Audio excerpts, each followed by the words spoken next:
Hi, and welcome to Dark Window. I'm your host, Jim Mann. Here on this program, I will be talking with many of the leading investigators, researchers, and authors on the topics of UFOs, UAPs, alien abductions, extraterrestrials, and a host of many other fascinating and related topics. So please join me and my guest for the next hour as we reach out. This is Dark Window on KGRA Digital Broadcasting. Hello, everyone, and welcome to Dark Window. I'm Jim Mann, your host. My guest today in the studio here with me is a friend of mine and someone you may have heard of, Heidi Paige. Now, Heidi Paige is Colorado MUFON's State Director. She is a STAR Investigator for MUFON and is the team lead administrator for MUFON's Mars team. She's the host of MUFON's What's Up radio broadcast on KGRADB.com, along with her co-hosts, Chris Deperno and Tara Diulus. And I don't know if I said that right. Katie has been on Coast to Coast with George Knapp. She's been on Spaced Out Radio and Coast to Coast with Coast to Coast Dark Becomes Light with Heidi Hollis and many more. Now, Katie has a book out there. It's called Love and Light, 4 decades of UFO encounters, experiences, and sightings shared with ufologist Dr. Leo Sprinkle that maybe many of you have heard of or know. High strangeness on the Colorado Ranch, and that's what we're going to talk about tonight. The Colorado Skinwalker Ranch. It's not really the Skinwalker Ranch. We don't want to get it confused with what's going on in the Uinta Basin, but it's another ranch that is just as weird, and the high strangeness is incredible. And so welcome, Katie. It's good to have you on the show. How are you doing tonight? I'm doing well. Thank you, Jim, so much for having me on. So let's get started. I'm going to ask you a real loaded question here. Tell us a little bit about your background and how'd you get involved with UFOs and MUFON? Right. Where are we going with that? Well, within my family, the topic of UFOs was sort of discussed from time to time, not heavily or anything. My grandfather actually had a sighting over Lake Como in Wisconsin. In the early 1960s, that was investigated by J. Allen Hynek. And then my family and I had a couple sightings of an oblong-shaped craft going back and forth from Wisconsin into Illinois when I was a kid. So I always knew about that. But it really wasn't until the mid-70s when I was a young girl. I'm giving away my age. But my mother started dating a gentleman from her work. She actually worked as a computer code writer for United Airlines, and she dated a gentleman who owned this ranch out in Elbert County, Colorado. And I visited the ranch a handful of times, my sister, my mother, and I, and we had some very unusual, frightening things happen on this ranch, and we were told never to talk about it. We didn't know anybody knew anything about it. But what's interesting about that is during this time, we lived about an hour from the ranch property, and I had like these tall shadow figures and paranormal things that were happening. So really for me, Jim, I got into the paranormal world before I got into ufology. I really, when the show Ghost Hunters came out, with Jason and Grant, I was like, #1 fan. I was so addicted to that and did a few ghost hunts, at the St. Augustine Lighthouse and the Stanley Hotel, and really dug deep into the paranormal world because I too experienced a lot of that as well. Matter of fact, the whole family did from birth on. And so it wasn't until 2012 that I was watching a documentary on TV on ufology. I started watching Ancient Aliens and all the shows on UFOs. And I was like, what was that on the ranch? What was happening on the ranch? So I joined MUFON, came in right as a field investigator in 2012. And just to explore for kind of personal selfish reasons what happened out there on the ranch. I never knew it was investigated or anybody knew anything about it. And I think it was in 2013, I purchased a book called Hunt for the Skinwalker. And this was before the Skinwalker Ranch really was well known or it had a television show or anything. I just knew that it was about a ranch in Utah and it had some high strangeness things associated with it. So I bought the book and I started reading, and I got to a chapter titled Other Hotspots. And in that chapter, they talk about this ranch in Colorado. And of course, I knew the weird dynamics of the family. And in that book, it mentioned that there were 3 PhDs that had investigated that ranch property: Dr. Leo Sprinkle, Ph.D., Peter Van Arsdale, and John Durr. And so my state director at the time was Mr. Doug Wilson. And I asked Doug, hey, I need to get in touch with Dr. Leo Sprinkle. This has to be the ranch of my childhood. And Dr. Leo is old school. He didn't do computers or anything like that. So I wrote him a letter. He wrote me back. And basically confirming, yes, this was the ranch of your childhood. I knew the names of the people who owned the ranch and the actual location and so on and so forth. And now it's been almost 10 years of really diving deep into what was happening out on this ranch property. Wow. Now, you had been out on that ranch numerous times. Yeah. Correct? Yeah. Yes. You grew up in that environment kind of out there, didn't you? I did. Yeah, both my sister and I experienced some things together when we were together and also separately. But the first shocker to me was knowing that anybody knew anything about it at all. And John Schuessler, who is one of the founders of MUFON, he learned of my connection to the ranch, and it wasn't long until he bestowed upon me the original briefing document from the original investigation. Then how old is that? I'm sorry. This was written in 1978. Oh, wow. And so, okay. So Dr. Leo Sprinkle, he lived, it was about a 2.5-hour drive from my home to his home there in Laramie, Wyoming. And so he has his whole body of work. So you have over 4 decades of Dr. Sprinkle's work. It is housed at the Heritage Center there in Laramie. Anybody can go there. Anybody can check out boxes upon boxes of his work. And in there are all the original documents from the ranch property. So you got to know, I was down there like a week later just digging through. Wow. And what happened there is, I pull these boxes, set it on the table, and I started pulling files, and I was reading letters that people had written to Dr. Sprinkle over decades. And he, with his brilliant wisdom, kept all his response letters because he used to type them and keep like the carbon copies of them. Right. So not only did I see, these witnesses, and we're talking, professional people in the field, Phil Klass, the debunkers, Linda Moulton Howe, all these researchers at the time, these names I knew and respected and looked up to. And I'm like, oh my gosh, here's all their stuff. And then, just people who were contactees who talked about dreams. Was this a dream or was this a memory? Just children would write to him, all sorts of people. And I got lost in these letters. So I spent 3.5 years back and forth to the archives, pulling boxes, taking pictures of people's letters. And then I'd get home and I would sort them and read them and put them into files of different categories. And hence came the book, Letters of Love and Light, 4 decades of research. Because I thought if I found these letters interesting, other people would as well. And, pulling out the kind of juicy parts. So I organized them into different chapters. Some of them are like E.T. craft descriptions, dreams or memories. Dr. Sprinkle, he was a hypnotist. So, on hypnosis, his thoughts on that.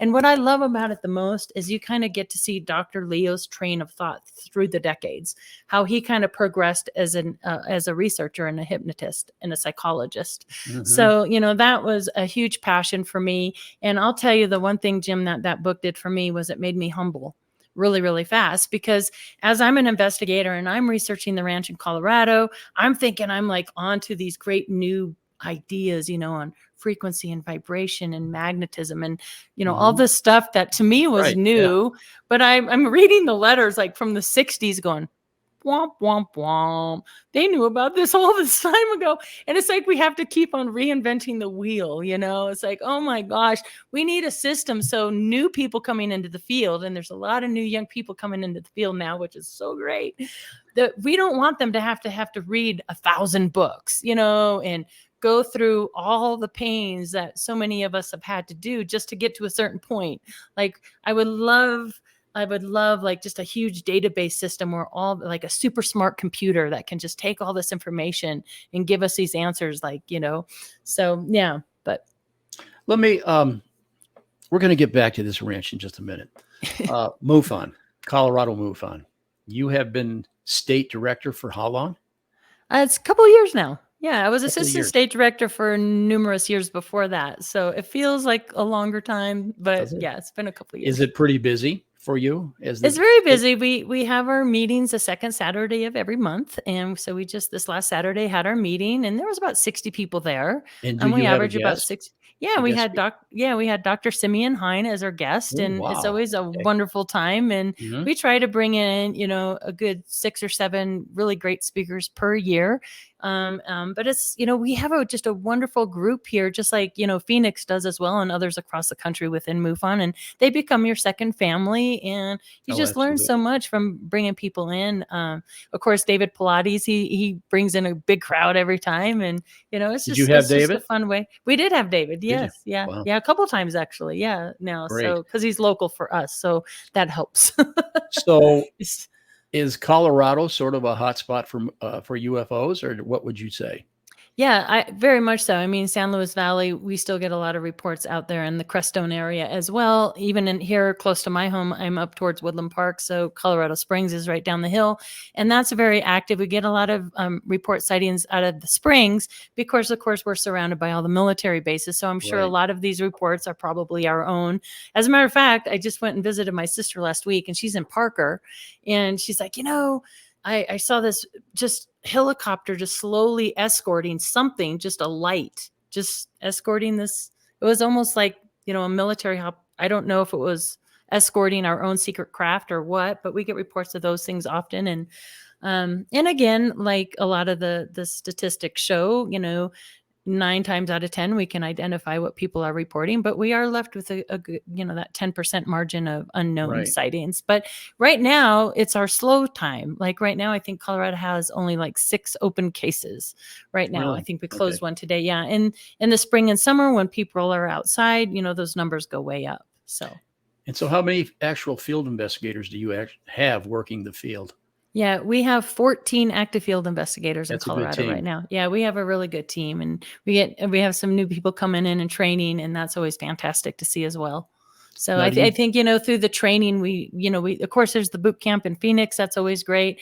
right. Colorado does training, and we have once a month field investigator meetings, and we have my assistant state director Seth Feinstein, who does a fantastic job training our new FIs coming in. So, and then of course our chief field investigator is Jeremy Ray from Hangar One, and Yep. everybody loves working with Jeremy. Jeremy. Yeah. So That's yeah. great. Well, Yeah, it's awesome. I'm glad the chapter is moving along well and you guys are Yeah. successful. And um, now we're going to get back to this ranch a little bit. I wanted to know how things were going for you and MUFON. And it sounds like it's moving right along. Do you one last question. Are you seeing an increase in membership, or is it kind of at a level, or what do you think? I think through the years, our increase, the membership is slowly increasing. I think it's kind of did this wave here, of course, Mhm. with the recent news, and now it's like kind of leveling off a little bit, but certainly the interest is there. Well, good. Well, Yeah. that's good to hear. So now back to this ranch. Yeah. Back to the ranch. Back to Colorado's Skinwalker Ranch. Although we know it's not the Skinwalker Ranch, but do they have a name for this place? Well, as I learned in my research, it was investigated by APRO, Yeah. and the sheriff and the townspeople, since it's such a rural little town, they did not want the stigma or the publicity of the town, so they decided to change the names of the people that own the ranch as well as the location. And in UFO folklore, it was known as the Clearview Ranch or the Okay. Rocky Mountain Ranch. And I think I sent you some newspaper articles that show the headlines of Yes, the Clearview Ranch. you did. You sent us a bunch of articles. Yep. Oh, this is kind of the similar. There it is. Okay, we can go over that next one. But here we go. Clearview is close encounter capital of the U.S. Does one town have UFO monopoly? Town has unusual amount of UFOs. These were all pretty much written in 1978. So the height of the activity, and what I mean by the height of the activity, things were like out of control, almost mutilations happening almost on a daily basis from 1975 to 1978. I mean, it was just like, if you put it on a graph, it was like, whoa, crazy things going on, and then tapers down. Now, a lot of my number one question is, are things still happening there today? The answer is yes, it is, but not to the degree of that time. So as an investigator, like, why that time? What was happening there? Why the military presence out there? And one of the questions as an investigator and somebody who just wants answers, because really that's what motivates me in all of this. I just want the truth. I want to know what was happening out there. And so there was no question about it, a heavy military presence out there.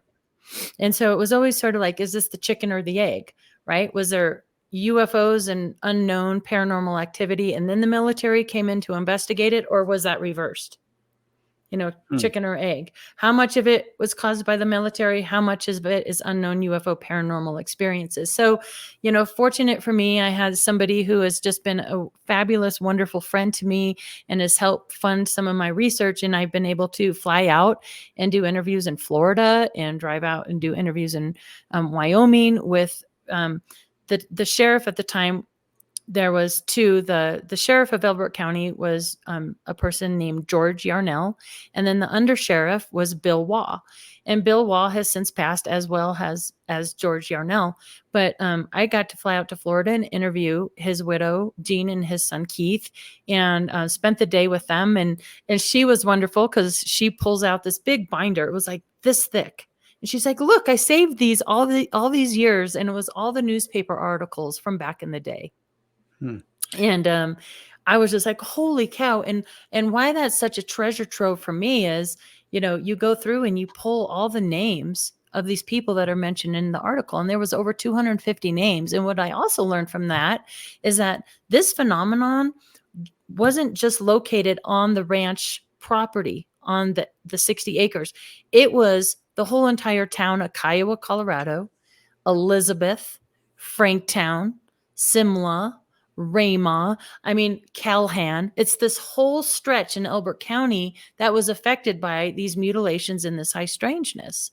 So that makes you wonder what in the world's going on there and what is causing that to happen, Now you sent me, I don't know, you sent me 7 or 8, maybe a dozen little pictures and clippings and things that you've documented over the years.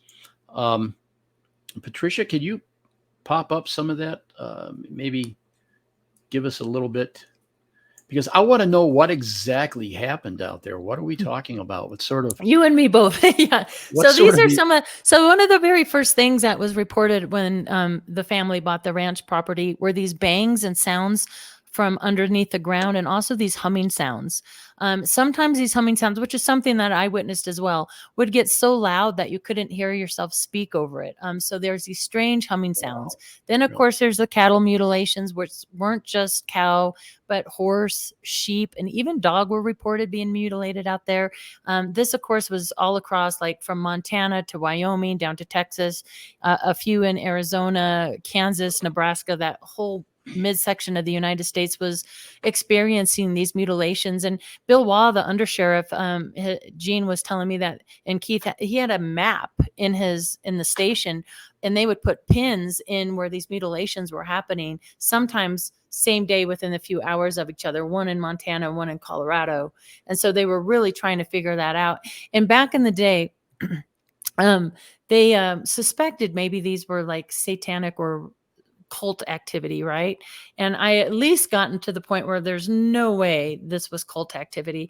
Now, Chuck Zukowski and Christopher O'Brien did extensive research on these mutilations back in the time. And as a matter of fact, Linda Moulton Howe, she was an investigative journalist back in the mid-70s there in Colorado. She lived not too far from where I lived off Arapahoe Road.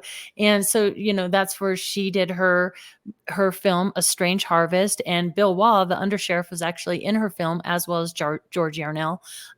So, she was really, I think she kind of got her start in the mutilation phenomenon back in Colorado at the time. And I think recently, people have come out and said, well, no, we know now that 100% of these mutilations, it was all the military. It was all that. And I maybe half, maybe 70%, but certainly not all of them were. There were just too many high strangeness incidents of these mutilations that just, there's no way it could have been done by our own military. Do we I have a just don't picture believe of that. one of those We do. mutilations? This story, I went out. The photo on the right is what it looks like when a coyote jumps on the back of a calf and just tears at it. Sorry for the graphic nature of the photos, but the one on the left was an interesting story. This was a witness, Sheila. Her family pioneered this small town. So, and her family ranchers through and through. And she was telling me that right out of high school, so this would have been 1978, 1979, they bought several acres out in Rama, Colorado, which is really close to Kiowa and in Elbert County. And her husband was out on horseback checking the cows for calves. He comes across a dead calf, and there were 4 incisions in a perfect square cut. And the top of the fur was removed, but the skin was still there. So he jumps on the horse and goes and gets my witness. They come back in the pickup truck. She said it took them about 25 minutes to get back to that calf. When they got back, that calf had been mutilated, cauterized. That's what the picture is. She wrote me on Facebook and goes, "You're not going to believe it. I found the picture." And it was cauterized. Blood was drained out of there. The organ was removed. And interestingly enough, so the ground was, it was kind of moist, as you can see in the pictures. There were no footprints. There were no truck prints. They never heard a helicopter. And she said this was miles off the county road. She said it's not like somebody just could have pulled over on the side of the road and did this. It was in the middle of their property. Again, no track marks, no nothing. And she said the overwhelming sensation they had was a sense of being watched, which freaks me out because that's what I remember most about when I was a young girl, that sense of being watched all the time. It was intense. It was an intense feeling. And to my knowledge, that is still going on today, that sense of always being watched or monitored. So I find that really interesting. Now, the local authorities were aware that this stuff was happening. Correct? Right. Yeah. And I didn't know that at the time. It wasn't until I went to Dr. Sprinkles and pulled these files and there were all these notes. So I do believe that I sent you the image of all the military bases that are in the springs there. Elbert Ranch. Yeah, there we go. So, yeah. So the big red star there is where the ranch is located. And you can see on this map that you have the Air Force Academy, you have the Cheyenne Mountain NORAD, Fort Carson, Scrivener Air Force Base, Peterson Air Force Base. And there's also Butte, which has the helicopters there over by Fort Carson, I believe. So back in the day, in the late 70s, the Air Force Academy owned property across I-25 up into that area where the ranch was. In Dr. Sprinkle's files, there was an interesting note about it was said Warren, and then it was redacted out, from Fort Carson was on the ranch property. It's the next one. We'll go to this one next. This is the undershare. Here we go. Warren blank. It was redacted out. These are actual Dr. Leo Sprinkle's handwriting up here. From Camp Carson, visits the ranch, felt something wrong, wouldn't go into woods. So behind the ranch house, there were these wooded areas of ponderosa pines. Said something took over his mind, made him walk towards the woods, would release him, and he would run back. And this did this to him 5 times. Now that made me think of, DARPA mind control kind of things. What the heck was that? And why was somebody from Fort Carson even on the ranch property? I mean, that was stunning to me. And then that one you showed first, this was Bill Waugh talking. And this was, again, Dr. Leo Sprinkle's notes. He said, Bill Waugh, the undersheriff, wants to talk to someone, has seen ships going into the ground, boxes, mutilations being done. Nobody will talk, doesn't want investigation or publicity, no stigma. His credentials were important to him. It was an important factor. John would go back. Now, John was one of the adults on the ranch property from my childhood who has since passed away. It said, NORAD colonel said bluntly to forget about it and to shut up. Air Force head has a directive to handle UFOs and Bigfoot. Now, this is interesting, the whole Bigfoot side of this thing. Bigfoot. Yeah, right. Okay. Because if anybody goes to Google Earth and searches Elbert County or Kiowa, Colorado, you have very flat, open ranch areas, and then you have these little patches of treed woods. It's not like a Bigfoot family could live there all the time and hide. And in our experience on the ranch, it's like Stan Gordon in his book. It is as if those Bigfoot were either workers or bodyguards, but they were directly connected to the craft that were seen out there. I don't know if they were interdimensional beings or what. We also had these large crypto birds sighted there. They look like a phoenix. And they were reported seen out there on the ranch. And it was reported that they actually got castings of these Bigfoot creatures and hair samples that were sent in and tested. I don't know what happened to those things. They're gone. I don't know where they are, but it was reported. And not only were they so on the ranch property, these Bigfoot creatures that had these like glowing kind of piercing eyes would like stand by the barns and the silos and like look at the house. They were menacing. There were also these strange boxes that were seen there. I witnessed one in the daytime. They would emit this sound or this tone. And in this report, it stated that the ETs that were spotted there were two types. We'll get to that in a while, said that those boxes were lethal. And they made it an example of one of the Bigfoot creatures. They had to walk toward it and it dropped the Bigfoot creature. So, and that's what's reported. I did not witness this, but that's what was reported in the report. And I'm like, whoa, what is that all about? And interestingly enough, when I was speaking in Laughlin, Bob Solis watched my presentation and he sent me a really nice email. And in it, I don't know if I sent that one to you, but he had two drawings. One of the original sketches from the mid-70s. Yeah. So the drawing on the right there, the darker one, that was the original sketch of the Sasquatch Bigfoot creature seen on the ranch property. The one on the right was the one in Montana. And basically, he says, I will confirm to you that in 1996, I was in contact with the widow of, and I redacted it out, Sands was a deputy sheriff for Cascade County, Montana, near Great Falls in the 70s. In one letter, she states that he also served on a special team secretly funded by the Department of Agriculture, which is also very interesting to me because when I talked to Richard Doty in Laughlin, he said, if you need to FOIA the Department of Agriculture. So I that's a lead that I need to follow. But anyway, he said the purpose of which was to determine the cause of many cattle mutilations, UFO sightings, and Bigfoot reports.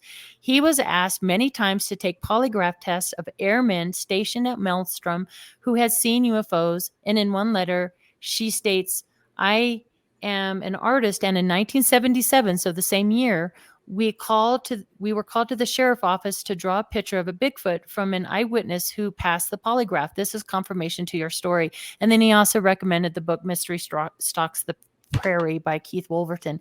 But so those to me, the nose, the mouth, the eyes, the round eyes, the sparse hair, they're like an identical match in my opinion. And what's interesting too, when I was a little girl and I knew, the adults in the situation for both my sister and I were like, don't talk about this. We don't want anybody to know about this. But they would refer to, yet we would hear them talking about police being called and more mutilations on the ranch and on all these crazy things happening. So we knew, and we witnessed crazy things. So we knew it was bigger than what we could even imagine.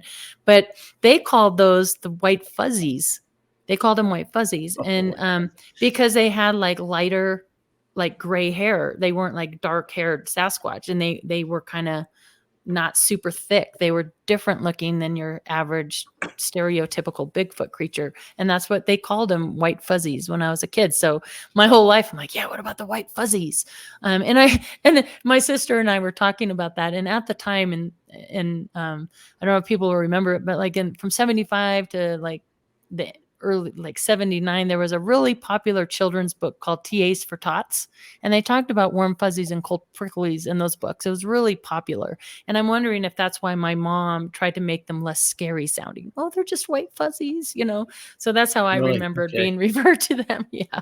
So speaking of your mom, so you spent some time on this ranch personally. Mm-hmm. Yeah. As what, a teenager or a preteen? No, I was 9 to 12 years old. Okay. Yeah. What stands out in your mind that you actually witnessed while you were there? Is there anything? The scariest night that we were there. It was my sister, my mom, and I believe it was the boys' mother's birthday. So the situation was strange. The two parents, the people who own the ranch, had 3 sons. The two youngest sons lived with us at our house during the week to attend a bigger school district. The oldest son stayed on the ranch full time. My mom was dating their dad, and their mother was dating another gentleman, John. Okay. So they were in the process of this was the 70s. Come on, they were getting free love. No, it wasn't like that. Yeah. Anyway, so that was the situation, that's my mom's boyfriend's ranch property. Yeah. And anyway, so we would bring the boys back and forth to the ranch on the weekends. And that particular weekend, I believe it was the boys' mother's birthday. So it wasn't uncomfortable because I have pictures of all of us together for Thanksgiving, right? All of us. So it was kind of this thing. But anyway, we were there. The adults I remember were in the front room, like playing board games is what I remember. It was super like late at night or early in the morning. And the three boys, my sister and I was the youngest of all the kids, were hanging out in the boys' bedroom when all of a sudden that humming noise we talked about started up. So it was like, and why that's happening, all the power in the house goes out. And I just remember seeing out of the boys' bedrooms, the brightest light is like brighter than the sun. Brightest light you ever saw was coming through that window. We were all freaking out, right? And while all this is going on and we're all terrified out of our gourd, this disembodied, it sounded like an electronic sounding voice, gave this warning. And what's really interesting, my sister and I remember it so well. We were so terrified. But in this briefing document from that time was the exact words that came out of that thing. Really? And it was, and it says, attention, we have allowed you to remain. We have interfered with your lives very little. Do not cause us to take action which you will regret. Your friends will be instructed to remain silent concerning us. That's where the threat and the warning came from, was that disembodied electronic voice. And I just remember getting in the car, driving the hour back to the house. And when the house that we lived in full time, you walk in the front door, there were stairs that went straight up from the door and 2 rooms. I got into the door and I collapsed and I was paralyzed for a good solid 5 minutes. My mom and my older sister were like, Katie, what's wrong with you? What did you eat? What did you eat? And I couldn't even speak. I was trying to say peanut butter and jelly sandwiches. I couldn't speak. I remember this so vividly. They get me upstairs into my bedroom and I had my first full-blown migraine headache. And I suffered those like weekly after that event. I don't know, what I never correlated the two. And interestingly, it wasn't until really Skinwalkers at the Pentagon came out that I combined what was happening at my house and what was happening at the ranch. I always decompartmentalized like the tall shadow figures and the orbs and, all these physical things. I disconnected them from what happened on the ranch, and it wasn't until I learned that this was happening elsewhere that I was like, oh, holy crap, maybe they are connected. Maybe they were connected. Now, was any real empirical data, has anything ever been found on the ranch that would maybe lead us to think that... I mean, one of the other things, my sister and I, it was a spring day, we're flipping the Frisbee, but we had that wet, heavy snow that you get in the spring in Colorado. And we looked down at our feet and we noticed this large circle underneath of us that was dry. And nothing grew in that circle. And I just remember my sister and I both going, wow, this is really weird. And then continued to play Frisbee. Didn't think much of it other than that. And of course, in this document, there was 2 of those on the ranch property. And they actually measured it. And they, in the description, in one of the letters from the files, it says there were drops of blood outside of the circle. And in my investigator mind, I'm like, well, maybe there was a missile silo or something that was there, right? So I started investigating silos and all that. Now, that wasn't the case on the ranch property. In fact, the silo that sits on that property is still there. But I did find out that the Titan missile silos were really close to Kiowa. I believe they're in Elizabeth, closer to Elizabeth, but they're inactive. So part of, I always wondered, like, were they digging tunnels under there? Because I don't know what these strange bangs were underground, I don't know. There's just so many different phenomenon. That ranch property sat vacant for almost 10 years.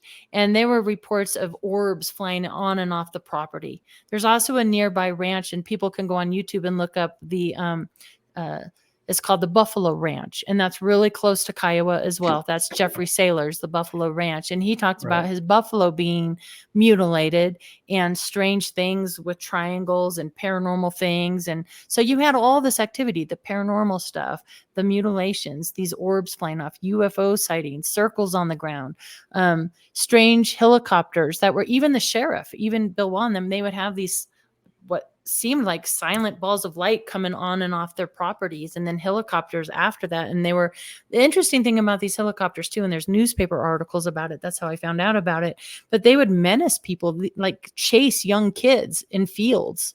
Why are they doing this? And I asked Richard Doty that actually when I saw him, like, why would these unmarked helicopters be menacing people? You know, there's articles written about it. What's going on here? And he said, as a distraction. If you're looking over here, you're not looking over there. A distraction for what? What are they doing out there? You know, I want to know what the military was doing out there. Well, I'm sorry. I'm looking at some of these newspaper clippings and some of these pictures that you sent us. Patricia, there's one there about A7D crash. What is that about? Oh boy. Yeah. So in again, Speaking of the military. Yeah, so I have this here in my hands. This, in the reports, they said that, and you can read it up here, this was in the briefing document, said, I also understand that 2 National Guard interceptors were up, redacted out, and went down while in pursuit of a UFO at night. And I thought, okay, if 2 interceptors crashed, there has to be something about it. So I started researching it, and there's the article about it. 2 Air Guard pilots safe after air crash. So I did a FOIA request to Kirkland Air Force Base, Mishap's office, and I got this big, thick report back on this Kirkland crash. sent that to you? Yes. Kirkland. Okay. Yep, here it is. And I found it interesting. First of all, what I've learned about it is they were scrambled out of Buckley Air Force Base, which is now Space Force, and it was in the evening, and supposedly this was an instructor and a student on a training, thing at night. But what I find suspicious, and I've talked to people in the Air Force about it, and they think it's suspicious as well, is they had 255 live rounds of ammunition on board over like people's houses. So they had live ordnance on board. And so I have the transcripts from, look at this. You can see how much is, hold on, get to some redacted stuff. Look at that one that's redacted out. This might be the transcript. Yeah, this might be the transcript of the radio towers. But is there at least fascinating a date or something on that, Katie? There's dates, the location, what they've, how much they were worth, all sorts of really cool information. I would really love somebody from the Air Force to help me go over all this. But what I found interesting is one of the causes that it states, and I don't know if you have that image, but it says that one of the causes of the crash is that the instructor, right here, the instructor pilot misidentified the rotating beacon of another aircraft as the student's aircraft cause. And it was one of several causes. But nowhere in that big, thick pile of data does it identify what the other aircraft was. It never says that it was a Cessna or the towers identified it. That's the only time in that big, thick stack it was ever mentioned. And then the other causes were like the student turned off its lights when he thought he turned it on. So the instructor hit the tail of the student and both went down. Both pilots ejected. Both pilots survived. I wish I knew if they were still around or alive or what. Even if they were, I'm sure if they were chasing an unidentified craft, they weren't. They're not going to be able to talk to me, although that new law just passed where they would be protected if they did. But interesting, it was that David Marler's doing some research on the property. I don't know, maybe a month and a half ago now. And I came across a really cool article talking about a Canadian NORAD station that actually scrambled a couple jets after an unidentified craft they had on radar. So we know that they have done it in the past. And why wouldn't they do it in this case? And in fact, Bill Waugh talks about, they were, so the Stapleton Airport, and I believe NORAD, or I'm not sure who issues no-fly zones, but they did for a time issue a no-fly zone over Kiowa, Colorado, where all these mutilations were occurring. They had the police up in airplanes all the time. They had a $10,000 reward for to catch these mutilators. And people, talking to Bill and other people that lived in the town at the time, you would have loaded shotguns sitting by your door. Like, people were actively looking to catch these perpetrators of these mutilations. People were on edge. It was like really eerie. People were scared. People were afraid they were going to mutilate people next. I mean, this was a very scary time, and nobody ever caught anybody doing anything, So that's really mysterious. Yeah, it is. I see a number of things on here, the list of these little articles and pictures you sent me. Wow, there's a lot going on there. Has there been any sort of conclusion as to what any of this stuff is? Well, I go back and forth. Right now, where I sit, for a while, I was like 75% of it's the military, 25% unknown. That has, the more I interview, the more I learn, the more I discover that ebbs and flows a little bit. Now I'm like 50-50. I'm like, because we know for certain the military was out there. There's actually a really good publication. If anybody can find it, I have a copy of it. If you're really interested, maybe they could contact the show. I could get it to you. But it's a research document that is titled "The Choppers and the Choppers," and they do statistical analysis and data on the mutilations and these strange helicopters, right, all across the Midwest. And it's really fascinating to read it. So we definitely know that the military, Air Force was aware of what was going on out there, and the police and NORAD. But we also know that the level of high strangeness and unexplained things that, to me, can't be, like, people will say, well, yeah, the people can dress up in Sasquatch suits. People can do these disembodied electrical voices. They can do, was it all the military just scaring the tar out of people? And why would they do that? I mean, if they just wanted to buy the property, they could have just offered them a lot of money and bought the property if they were trying to chase them off, I mean, so right now I'm like 50-50. I think both things were going on. And then I'm like, which came first, the chicken or the egg? And I really believe that the high strangeness stuff started and the military came in to go, what the heck's going on? Maybe they were picking things up on radar. I don't know. But I think that's where I am now. But again, that changes as I learn more, I see you've got something here that says, that shows a couple of ETs or something, 1970 ETs. Right. To me, this was just mind blowing to me. So the image there on the right with the tubes coming out, and it looks like it has this helmet and this box. This was in Dr. Leo Sprinkle's files from the ranch, from the Kiowa Ranch. And the one on the right, or the one on the left, was actually a guest speaker we had. His name's Sean Bartok, and he wrote a book called Flashbacks. And those tubes in the neck, he said, expanded out. Now, what's interesting about this, I didn't know anything about Sean Bartok's story, where his property was, what the years were. And come to find out, after I got to know him later, obviously, is his property was 14 miles from the ranch property. Okay. Mm-hmm. Almost identical types of activity. Now, in the book, it's in Castle Rock. He's a little closer in. I'm not going to give away the name of the town he was in, but it was literally 14 miles from our ranch property.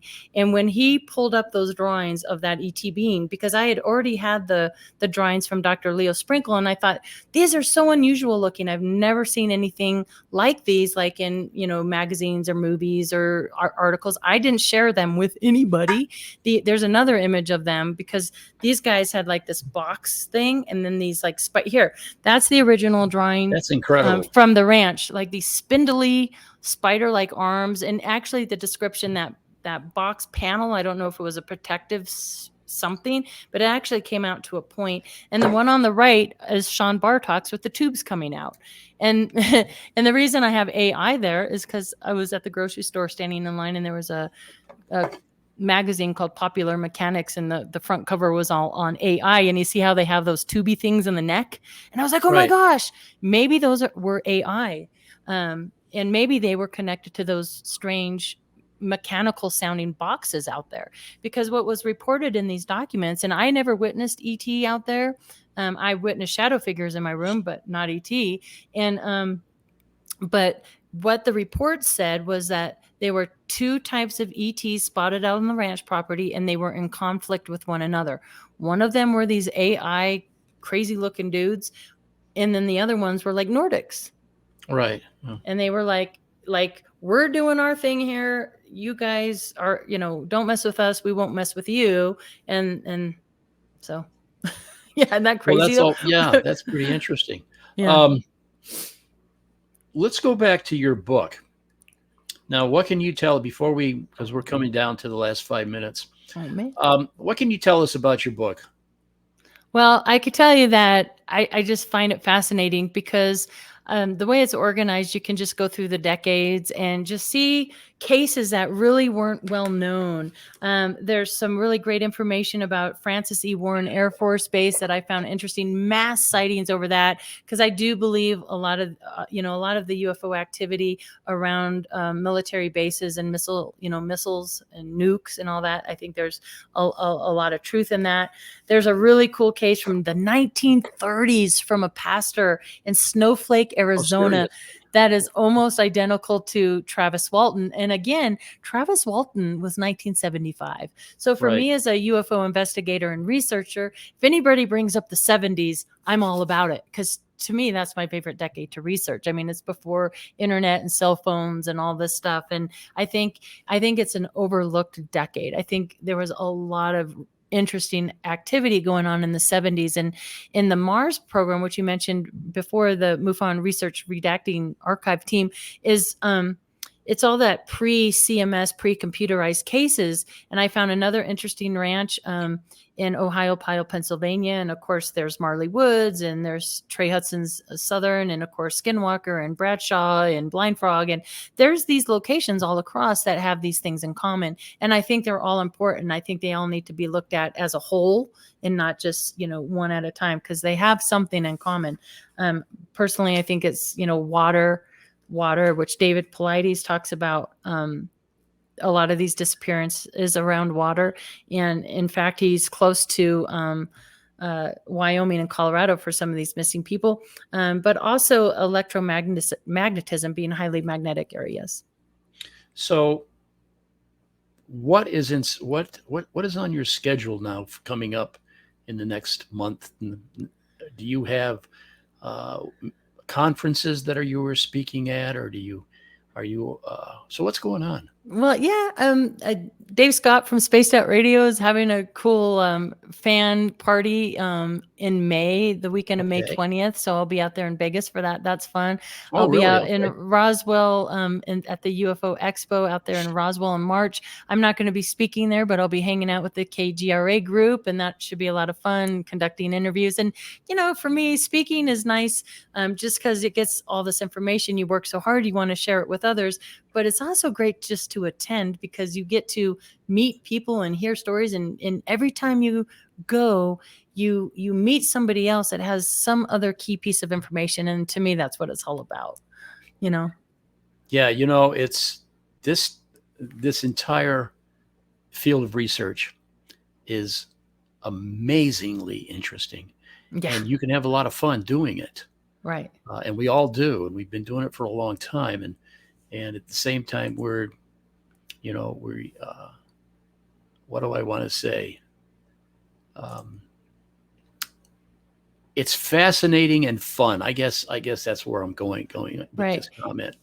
Yeah. And the number of people that are out there doing this kind of research, writing books, publishing papers, and doing all of this is numerous. That's what our whole show is about, is like shedding light on all this. Right. So is there anything else you'd like to tell us while you're here?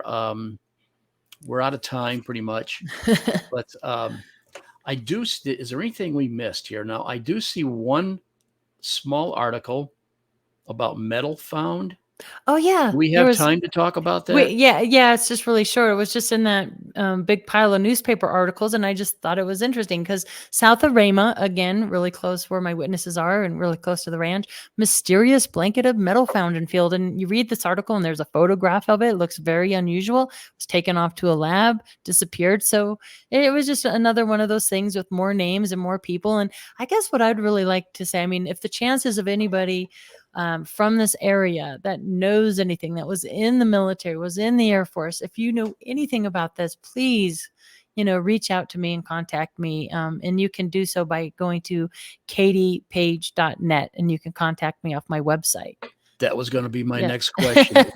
Is there websites, Facebook, places Yeah, people can you can go? find me on Facebook, and you can find me again at cohosts.net. I have a website there, and you can contact me through there. And I have an appearances page, so you can see what I'm up to. And I have, my research I try to share there and everything. So you can find me there. And I'm working on that second book. I'm hoping to get it done by the end of this year. And So you're on the doing ranch. all this, plus you're doing all the duties of the state director of MUFON for Colorado. Yes. Plus working on top of that. Yeah. Plus working a full-time job. Yeah, pretty much. Wow. Okay. Well, Katie, it's been a fascinating conversation. You are certainly plugged in on this stuff, and I'm just going to stick with it and see what we find out, because I mean, we got the Skinwalker Ranch, we got the Buffalo Ranch, we got Clearview Ranch. I mean, these things all seem to be basically in the same area of the country. I mean, across. Yeah, it's interesting. Yeah. It's almost like there's a parallel line that you can follow from Utah across Colorado. Yeah. And I do know we're talking about water. There's huge aquifers underground. There are in those areas. Yeah. That might be a lead. I don't know, but I think interesting stuff. I think we're on to something there. I think we are. Okay. I think David's going to crack it. Somebody. I mean, that's just it. All of us working together. It's all going to, I have hope that we're going to have some answers. I really do. People want to know sometimes, well, what does all this stuff mean? That are we in danger? Is something going to harm us? In all my years, I'm going to say I've not seen anything that's yet to harm us, but the unknown is scary. Right. And what I would like to add to that is just protect yourself. Yeah.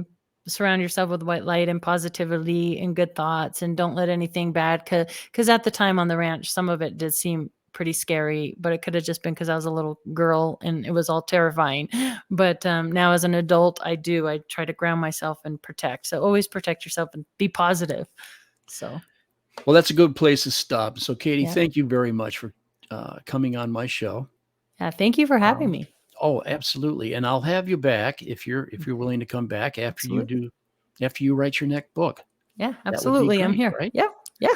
So, on behalf of Katie Paige, Director of MUFON, State Director of MUFON, Colorado, my program manager behind the scenes, Patricia, the girl who's been popping all the programs up, or all the pictures up. She's a very integral part of this program, and myself, Jim Mann. Thank you for joining us, and see you next week. My guest next week will be film documentary producer James Fox. Very interesting conversation coming up there. So thank you very much. Have a good evening, and next week.